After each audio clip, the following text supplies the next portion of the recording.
Zhen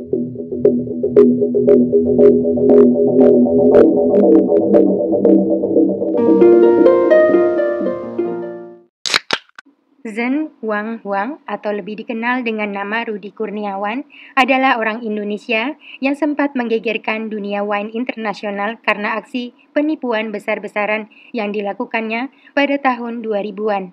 Sejumlah kolektor dan perusahaan terkait di Amerika dan Eropa mengalami kerugian miliaran rupiah hingga Rudi berurusan dengan hukum untuk bertanggung jawab atas perbuatannya. Belakangan diketahui, Rudi adalah ponakan dari Edi Tansil dan Hendra Raharja, duo penipu dan penggelapan ratusan triliun rupiah di Indonesia.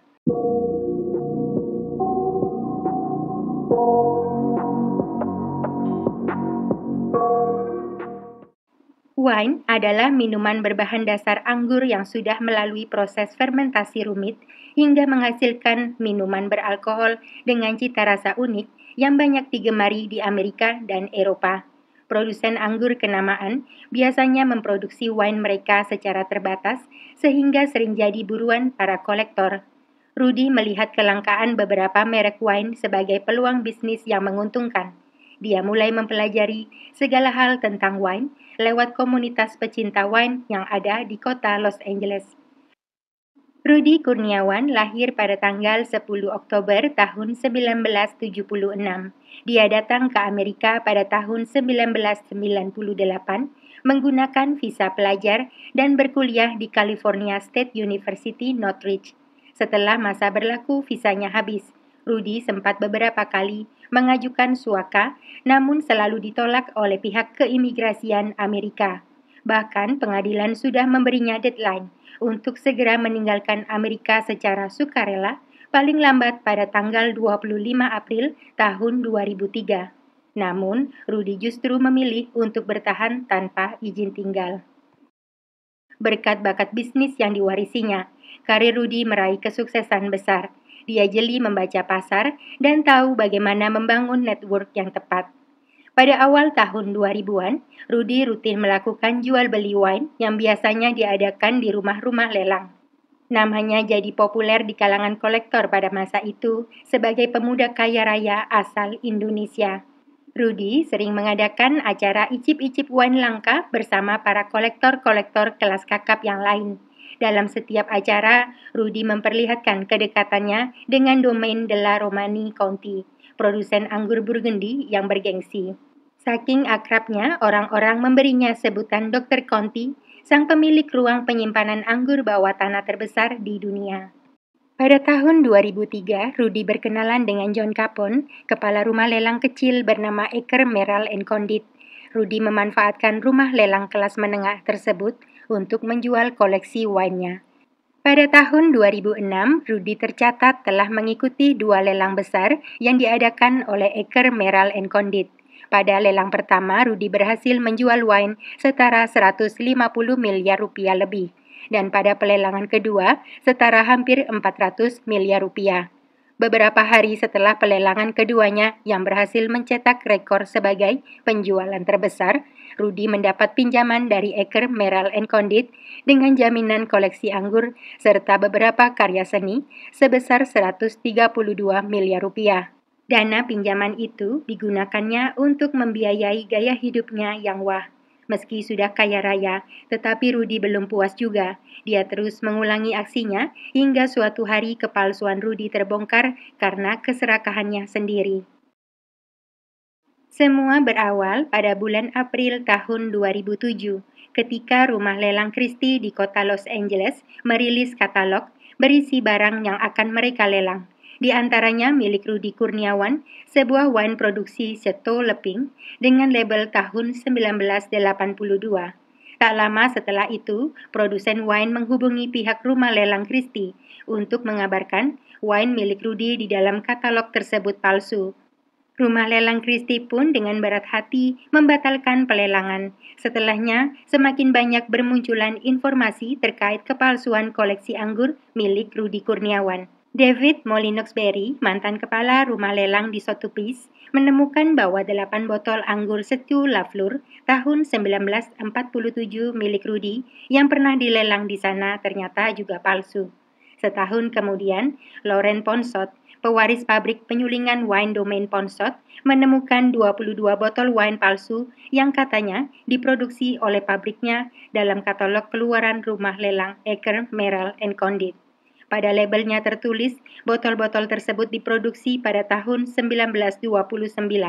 Padahal Lauren sebagai pewaris tahu, keluarganya baru mulai memproduksi Domaine pada tahun 1934. Lauren yang penasaran ingin mengusut kasus tersebut. Dia kemudian memutuskan untuk terbang ke Amerika dan menghadiri acara pelelangan. Pelelangan diadakan di Aker, Merrell and Condit dipimpin oleh John Cabot. Ketika sampai pada lot wine Domaine, Lauren protes dan meminta agar pelelangan dihentikan karena wine-wine tersebut palsu.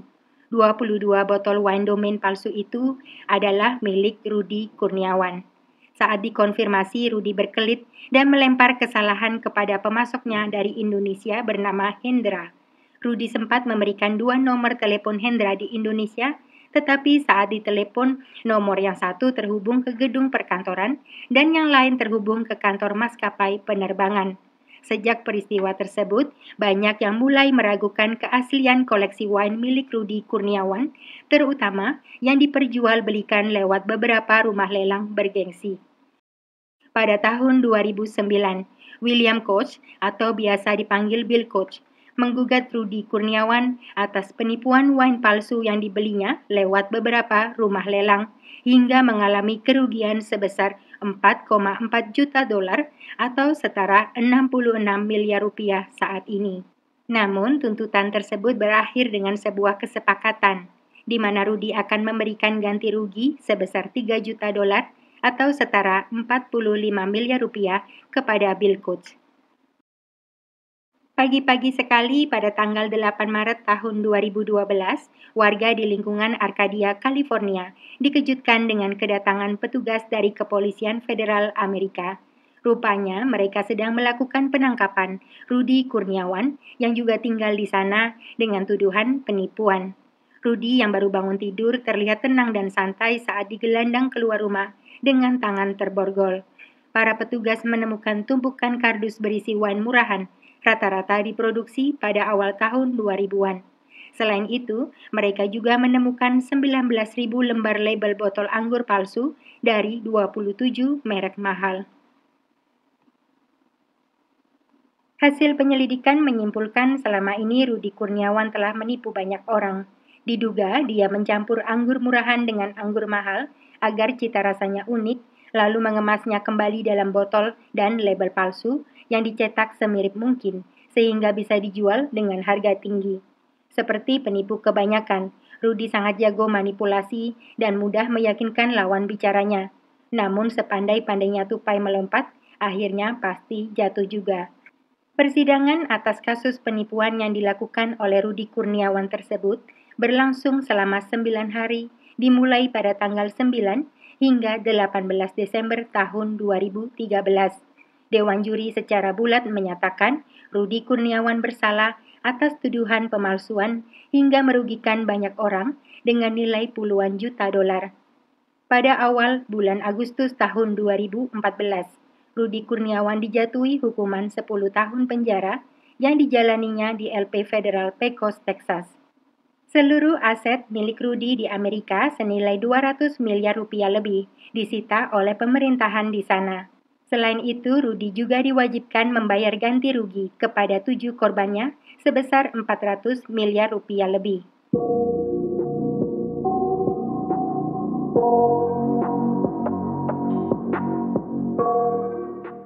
Pada awal bulan April tahun 2021, Rudy yang saat itu berusia 44 tahun dideportasi ke Jakarta oleh Departemen Imigrasi dan Bea Cukai Amerika lewat Bandara Fort Worth, Texas.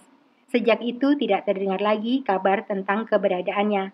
Sedangkan hutang Rudy Kurniawan kepada perusahaan Aker, Merrell and Condit masih tersisa sebesar 3,5 juta dolar yang pastinya tidak akan pernah terbayar.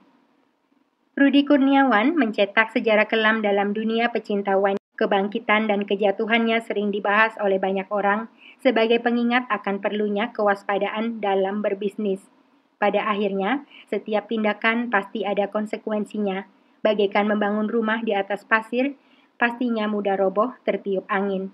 Begitu juga saat membangun bisnis di atas kepalsuan dan keserakahan, maka berakhir seperti Rudi Kurniawan di balik bui.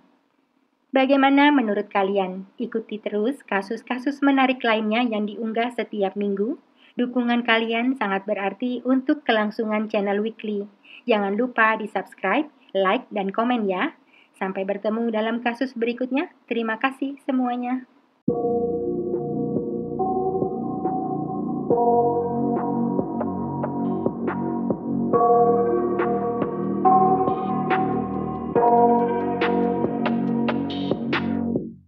I got nightmares in my head, I fear that the thoughts build up until I can't hear, that my mind fills up into a creature, and it haunts me somewhere much deeper. Anxiety, filling up every space, no privacy.